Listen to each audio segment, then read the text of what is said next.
So the final aspect that we can talk about is what are the various tips for improvement that we can use while we are communicating.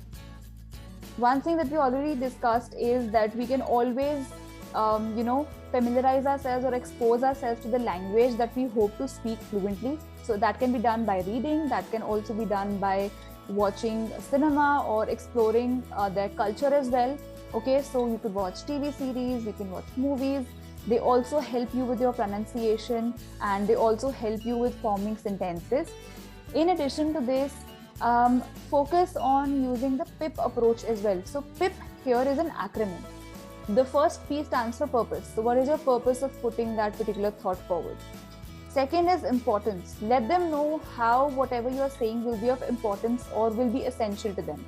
And finally, let them know what you will be covering. So give them a short preview. So preview is just like a trailer is released before a movie. Okay, so let them know very briefly what they will be getting out of that particular conversation or whatever it is that you're trying to talk about.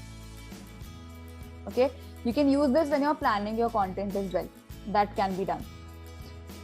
And in addition to this, always ensure that you plan and practice before you want to talk to a live audience especially, and always ensure that you're speaking at the right space, especially when it's live, because people will not be able to rewind and listen to what you are saying again. Okay, so always plan, always review the topic you want to present on, and stay focused on what you want to cover. Do not deviate from the topic. And when you're planning and practicing, also remember to ensure that you're using correct grammar and always avoid fillers. Now, what are fillers? Can anyone tell me? What are fillers?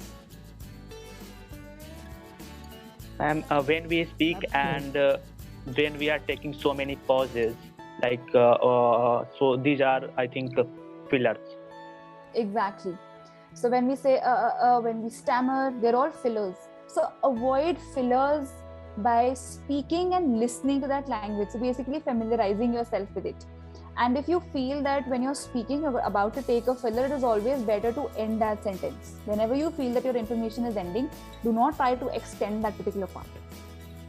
Conclude it very professionally to avoid fillers and to avoid any awkward silences.